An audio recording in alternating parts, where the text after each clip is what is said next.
Every month we get bizarre stories from all corners of the globe that we just don't know what to make of. I'm Falcon, and today on gameranx, here's 10 weird gaming stories from December 2016. Number 10, and this is kinda weird but kinda cool. Somebody posted an image on the internet of some military folks in the cargo hold of a plane with a sheet propped up and a projector to play video games. Now, of course, they're playing video games that require loadouts and all that. They're from the military, they're experts on that. Like, you know, all those movies that represent all the troops being transported around the world in these tiny planes on these seats that are all on the sides of the planes in a big line. These guys are just like, man, this video game is great! I mean, to be fair, they're kind of going off to protect our country and stuff, so this is not a criticism.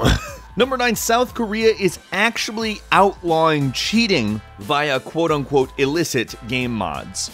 The law specifically bans any manufacturing and distributing of programs that are not allowed by its game company in terms of service, which makes sense because terms of service are actually a legally binding contract. I wish more companies would maybe think of it that way when they say these are the rules. It's combined with a really thick penalty. You could get up to 5 years in jail or $43,000 in fines. I mean, yeah, with the amount of money that is now going in and out of the esports industry, it makes sense to have some sort of enforcement on this type of thing, but to regular people who aren't participating in like big esports tournaments, I don't know. It's kind of maybe a little bit worrisome is the way I would put it, because there's a lot of other mods that don't necessarily conform to the game company's terms of service, but don't actually harm anyone. They're just fun. And couldn't that maybe get touched by this? Let's hope that this doesn't become a wide-ranging thing. And I'm sorry to all of y'alls out in South Korea dealing with this, but to be fair, maybe you shouldn't have been cheating so much they were like, we need to make a law about this. Number 8, Ubisoft executives got fined 1.2 million euros for insider trading, which is something you're supposed to get in much more trouble than fines for. So the fact that they're going to appeal the judgment and try to push it away, be like, we didn't do that, F you, man, to me seems like a bad decision, because almost everybody who has ever been accused of this, say on Wall Street in the United States, just pays the fine and walks away, usually not in jail. Very few people have been jailed for this type of thing, but they're like, you know what, we'll fight it. And it comes from them doing something that is absolutely insider trading. Just before the delay of Watch Dogs 2 was going to be announced, 5 executives from Ubisoft sold a bunch of shares in the company, meaning when the stock was worth more, because after they announced that, it went way down. The short definition of insider trading is the illegal practice of trading on the stock exchange to one's own advantage through having access to confidential information. Open and shut, knowing a game is going to get delayed, and selling your stock in the company producing the game, the company that you're an executive in and have privileged information on all the operations of, is exactly that. I can't believe they're going to fight this. Just take the fine. I'm sure their salaries can handle it. Number 7, members of Russian parliament are calling FIFA 17 gay propaganda. They've put a rainbow shirt in the game, basically to raise awareness that you don't be an asshole to people just because they are different from you in some way. Which, I mean, isn't really propaganda. It's kind of just like, don't be a jerk. It's not like trying to advertise the benefits of homosexuality or something like that, so I find it hard to believe that it's any kind of propaganda, just kind of asking people not to be horrible to each other, which we could probably use more of in the world. Number 6, ZeniMax sent out a takedown notice to the website of the game Doom RL, which is a fan game, and that in of itself they're not pissed off about in the least, but the creator of the game started a Kickstarter campaign for a game called Jupiter Hell, which he's calling the sequel to Doom RL. Big mistake not saying spiritual there, my friend, because ZeniMax took it as attempting to capitalize on their IP, which it is, but that's kind of what everybody does everywhere. Like, right now, we're trying to capitalize off of Doom's IP by talking about it. That being said, this isn't one that benefits ZeniMax quite as much, so technically ZeniMax is probably in the right, but I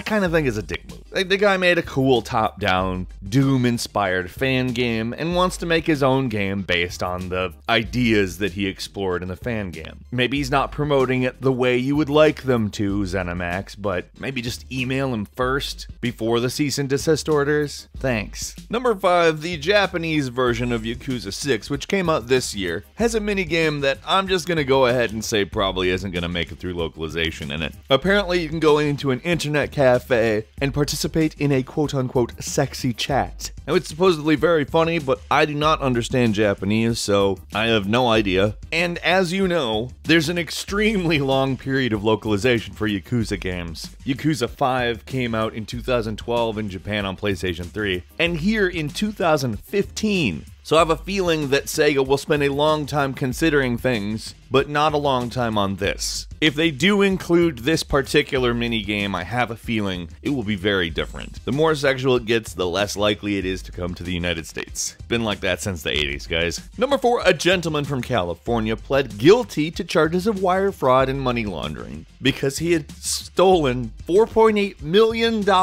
from his employer and spent about $1 million of it on Game of War.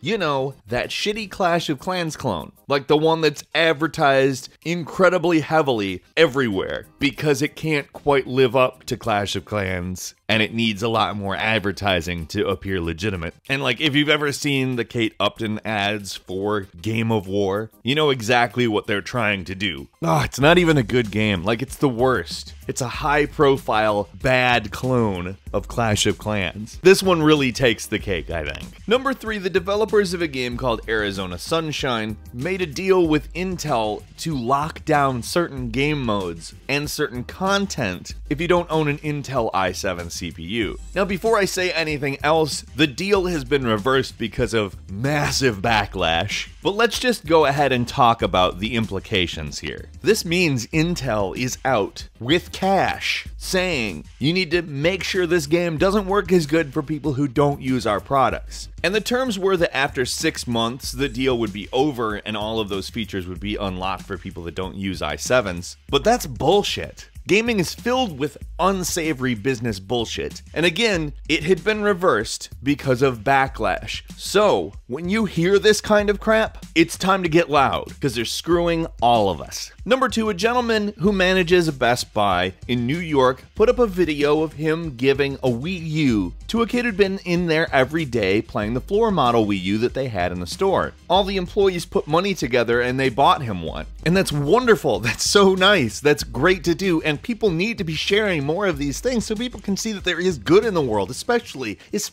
right now when everyone can't stop arguing about everything. But yet, 80% of the comments left on this video were apparently negative, and I do not like that. Internet, stop. Seriously, kudos to this manager and everyone in that Best Buy. You are exactly what we need in this world. Thank you. And finally, this is so weird but so cool. A group of volunteers participated in an experiment where they could play a game just with direct brain stimulation. At the University of Washington, participants were deprived of visual stimulation, were only allowed to make choices as to what would happen in the game based on if they sensed a visual stimulation. They were not allowed to actually ocularly observe. And the machine itself does look a lot like a Matrix plug in the back of their head, I will say that.